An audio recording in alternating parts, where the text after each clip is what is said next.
Let us talk a little bit about the creative process. So what does it mean to create a interesting and a unique brand identity, a logo? So I remember you told me, I think the Rolling Stones cover, you went to the museum and knew I have just one day and I need now inspiration. You went to the museum, went back to the office and made the cover. I remember Jurassic Park was exactly the same. The Museum of Natural History. Yeah, exactly. And Paula, you did the Citibank logo on a napkin, I remember. So is it good idea something that happens immediately, or the I Love New York logo in the cab where you had the inspiration? So does it automatically mean a good idea comes immediately, or is it sometimes that you sit, I don't know, weeks and then sometimes all of the above? Yeah. Exactly. Sometimes it just never comes. Yeah. Boy, that's the truth. But you're excluding the idea of towards what end. Yeah. Right? You got the most brilliant idea to sell a product that is essentially harmful to the person who uses it, because the economy is a capitalist society. It's based on consumerism and constant consumerism, and people constantly buy what they no longer live. So you say we're working within a structure that we don't admire, that we realize is harmful, but what choice do we have? So one must be a little more comprehensive than this whole question, this false question of the imagination. Where did the idea come from? But rather, what is the ultimate purpose of that idea? Who does it benefit? I don't think you can be in this profession without raising that question to yourself. Who benefits? And if you follow the logic of it, you very often end at the kind of contradiction that makes it very difficult to work without questioning that before you begin. You agree, I assume? Oh yeah. I mean, I guess we all in phases, I guess, arrive at this point where we question what we do and why we do it. Of course, I guess back to your initial question about the process. Yes, all of the above for sure, and sometimes never, more often than we would like. I think that most of the time it's hard work, though, right? It's not that it gets easier the longer you do it. Like, to me, at least, it seems to get harder at times, and but also therefore more interesting. Like, I'm all for more focus, more thinking, more like trying harder. I think I appreciate this, and it's for the process getting harder. I think I think that's good for me, and I get right. It never gets easier, does it? I mean, or am I missing something? I mean, I think my guess would be that we all over the years developed some tricks to get out of a hole. So if nothing comes, I would assume that most of us have a number of strategies to make that nothing into something. Absolutely. If you find the jobs, when you're working on projects and they become repetitive, you get facile. And that's very dangerous, because it means that your work starts to become repetitive. And so to make a breakthrough, you have to mix something up, and that's hard.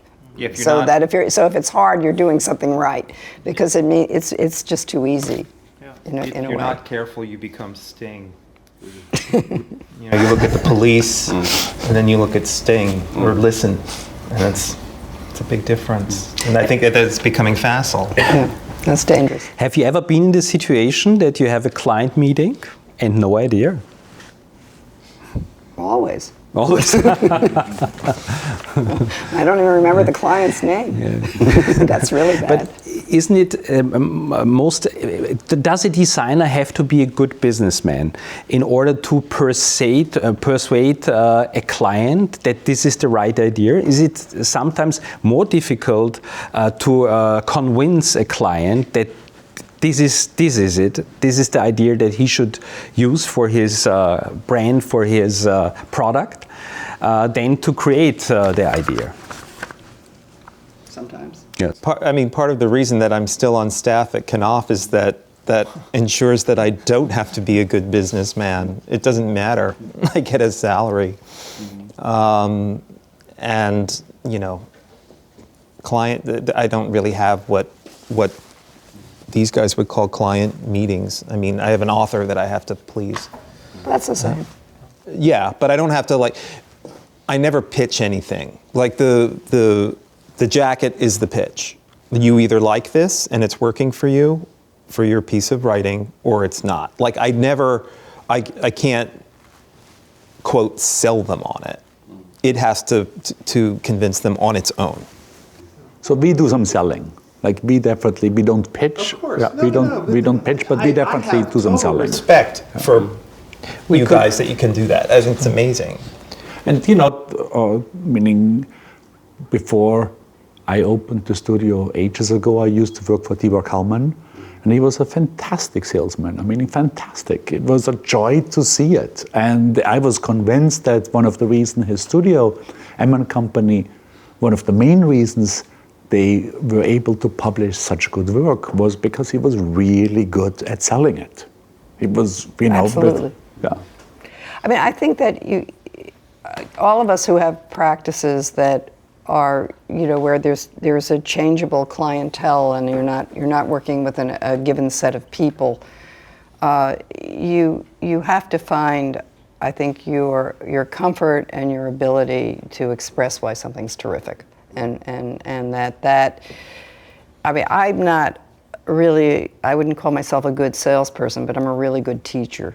So like that's my shtick. Like I teach my clients how to see. I give them like lessons. I show them things that are like it. I treat them sometimes a lot like the way I show a student how to look at something. You know, and that's the way I do it because I can pull that off, and it works. You know, if that's a comfort zone and they learn it, I can show them why different typefaces look different, and I can show them how people recognize something and why a suggestion they make may make something too busy or that sort of thing. And I've gotten very good at it because I also teach, and it's sort of like very natural. But I think that every person who does this finds their own specifics. Yeah, there isn't. Yep. Sorry, I remember we had a discussion once about like you go away for a certain amount of time and then you come back to the client and then you present that one idea, or you don't go back for a long time but you just keep in touch with the client and just really involve them and I had just, when we talked about it, I just discovered that new way of doing it, like meaning involving the client much more, and I'm still I'm still convinced that doesn't necessarily dilute the work. It does not. It does not. No, and I remember that you were hesitant about it, and I think that goes more in your direction, like embracing the client and like being there for them and taking them on that trip, like Have you ever worked taking them with by an the hand. architect who told you what to do, and when you didn't like it, got mad at you? You know, that said no, you have no. I mean, I would hate that. I would hate to be in a position like that. Yeah, I don't want to do that to course. my clients. I mean, I would rather have an honest relationship with them. You know, I mean, I think, but everybody's style is different. Yeah, I mean, yeah. my partner Style for Michael sure, yeah, Beirut very is different, like yeah. the best explainer of anything. And you always have to start over, right? Don't you think? Yeah, always. They're like, oh, I just love your work. Oh my God. And then you do something and they don't like it. It's like you've got to start over every time, because it doesn't matter what kind of reputation you have, or you know, because I'm in this niche world of the publishing world, the literary world, and so some of the authors like know who I am. But if I don't deliver what they want, they'll reject it. It doesn't matter who I am. It matters what I do. And I mean, in many cases, I mean, I'm sure it's this box. I mean, this is an author who wrote the book. This is her baby. Yeah. And the same is true if you do a brand for somebody's company. Like, you know, this is really, really close to their heart. So, like, you're really picking out the clothes for their baby. So Yeah, that's right. Exactly. Very close. You're making a whole group of people wear the same outfit, and you're telling them what outfit to wear. I mean, that's really arrogant.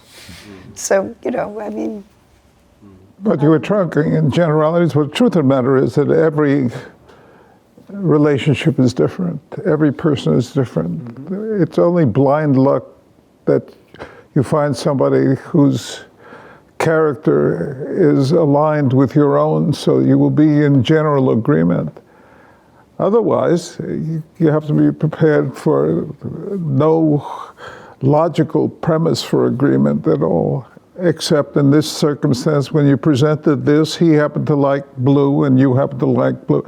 It's a series of uncontrolled accidents. But I must say that I can't work for anybody I don't like, that I am immediately disinclined to do anything for anyone who I don't like. And I make that decision in a fraction of a second as they come through the door. How terrible to be so unprofessional. On the other hand, I can't help myself. If I like someone, I will really want to do something extraordinary. If I don't like them, I don't start. And I suspect that everybody is to some degree that way, unless they feel they have no choice.